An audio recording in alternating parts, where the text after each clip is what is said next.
Men når jeg tok over, så var det jo veldig... Da var det jo helt kaos her. Da var den eldre garden hadde ikke gått bort ennå. De som virkelig visste hva det ville si å bruke en skomaker.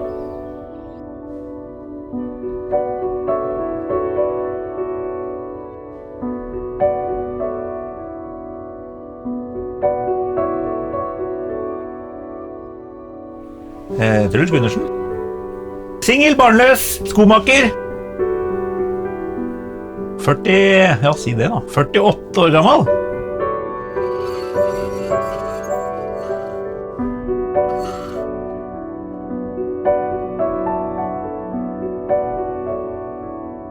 Tilbringer mye tid alene, men det egentlig greit.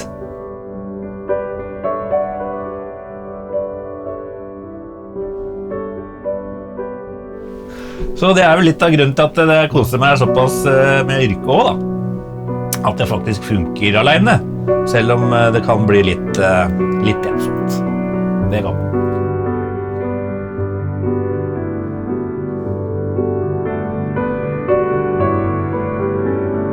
Prate med folk i lunsjen, det savner jeg. Men jeg har jo aldri jobbet i et firma med mer enn 5 ansatte, så jeg vet jo ikke hva en lunsj annet enn fra videregående, for å si det sånn.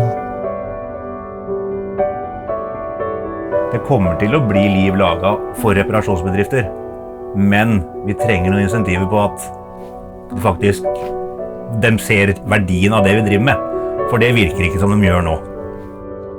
Jeg har en kompis som, det var jo da våren 2020, og det begynte jo å brenne skikkelig på dassen, så da kom en kompis frem at, ja, men helvete, vi lager en spleister,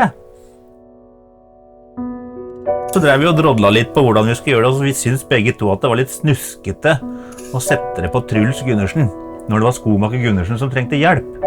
Og det var kjempetabbe. Det var gedigen tabbe. Det vi ikke visste var at de noen og 40 000 som kom inn da på den spleisen, det ble tatt som inntekt av staten. Når dette ble tatt som inntekt, så må du betale skatt av det. Og på grunn av at jeg hadde da 42 000 i spleis, så fikk jeg for høy inntekt i den juni-måneden til at jeg fikk noe støtte. Så jeg gikk glipp av støtte. Så jeg satt igjen med 12 000 til 15 000 av de 42. Og da blir man jo glad. Så jeg synes man kjemperettferdig. Det så håpløst, dette. Det jo liksom... De gir med en hånd, og så skal de ta med faen med andre hånda med en gang. Så da ble jeg skikkelig muggen, rett og slett. Jeg føler at disse vennene mine på Facebook, de bruker nok meg nok. Det jo spørsmål som kommer og alt mulig.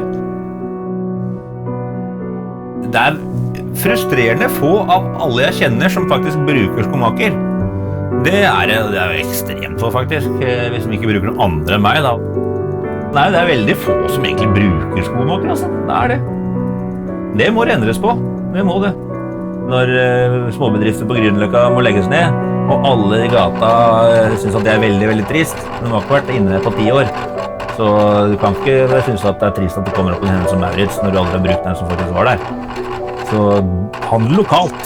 Det liksom mye bedre det enn å sitte og sjøfle ting frem og tilbake på Solando, for å si det sånn. Nei, sånn som nå det jo oppgang. Det det, så det mer å gjøre nå enn det har vært. Og det kommer til å bli mer, virker det som. Nye kunder hjertelig velkommen, og ingenting bedre enn det. Det det vi trenger. Og liksom, det kommer jo veldig mye mer folk til Sandvika nå. Det bygges jo overalt der. Så jeg har trua. Men jeg har levd lenge i trua nå. Jeg begynner å bli litt lei av å leve i trua. Jeg tror at når året bikker, og jeg har fått av gårde den siste restskatten, så tror jeg at det begynner å bli en levelig lønn her igjen. Så at jeg faktisk kan dra på en ferie innimellom også. Det hadde vært fint. Råd til å dra på ski og sånn. Det alltid stille når du må få kompiser til å betale for deg i skibakken. Det sånn å sette pris på når man nærmer seg 50. Så kjøp kvalitet. og bruk skomakere. Reparer ting.